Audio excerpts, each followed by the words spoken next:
नमस्कार, peptic time Uttar Pradesh समाचार में आपका स्वागत है। मैं हूं शिवेंद्र शुक्ला। पूर्व विधायक शंकर प्रताप सिंह द्वारा राजनगर के खजुआ गांव में ग्रामीणों को बुलाकर उनकी समस्याएं सुनी गई। उनका कहना था कि इस बार अवर्षा की वजह से किसानों की हालत काफी खराब हो चुकी है। एक तरफ जहां डीजल और पेट्रोल की महंगाई की वजह से किसान टूट गया है, तो वहीं दूसरी ओर अवर्षा होने की वजह से भी फसलें सूख गई हैं। ऐसे में सरकार को जल्द से जल्द किसानों के बारे में सोचना चाहिए, वरना आंदोलन की रणनीति बनाई जाएगी। राजनगर विधानसभा क्षेत्र के ग्राम खजुआ के चौड़ा खेरा धाम में आयोजित पार्टी के पदाधिकारियों और ग्रामीणों की बैठक के दौरान उन्होंने किसानों की समस्याएं सुनी और कहा कि क्षेत्र में कई किसान इस वर्ष भरण पोषण के लिए भी परेशान हैं। सरकार को क्षेत्र को सूखाग्रस्त घोषित करते हुए किसानों के कर्जे माफ करना चाहिए, बिजली के बिल में छूट मिलनी चाहिए। उन्होंने कहा कि किसान पहले ही महंगे डीजल और पेट्रोल से त्रस्त है और अब सूखे ने उनकी समस्या और बढ़ा दी है। उन्होंने कहा कि जल्द ही सूखाग्रस्त क्षेत्र घोषित करने सहित अन्य मांगों को लेकर एक आंदोलन की रूपरेखा बनाई जाएगी। इस आंदोलन के तहत सरकार को मांग पत्र सौंपेंगे और फिर तहसील का घेराव करेंगे।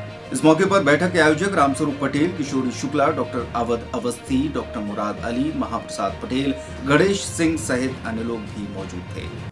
ये बड़ा प्रसिद्ध स्थान है और यहाँ पे हम लोग साल में 2-4 बार वैसे भी आते जाते रहते हैं।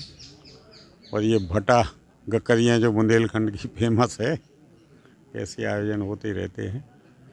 क्षेत्रीय कार्यकर्ताओं की इच्छा थी बहुत दिनों से, तो उसी संदर्भ में यहाँ सब लोग इकट्ठे हुए और फिर यहाँ इकट्ठे होने के बाद सब लोगों ने अपनी अपनी बातें बताईं, समस्याएं बताईं कि इस भाजपा के शासनकाल में तो जो बेगुनाह आदमी हैं वो ज़्यादा परेशान किए जा रहे हैं, चाहे पुलिस के द्वारा हों, चाहे रेवेन्यू के द्वारा हों।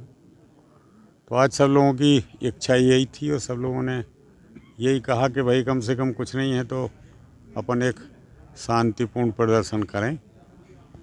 तो हालांकि प्रदर्शन की कोई अभी तारीख तो तय नहीं हो पाई है, लेकिन वो भी जल्दी होगी कि कम से कम जो ऐसे लोग हैं, अब किसान की इतनी दुर्गति है आज तक अभी भी ना ब्लॉक को, मेरे ख्याल से तो अभी तक सूखाग्रस्त घोषित हुआ नहीं है। सूखाग्रस्त घोषित करने के बाद किसान को कुछ मिलना चाहिए क्या?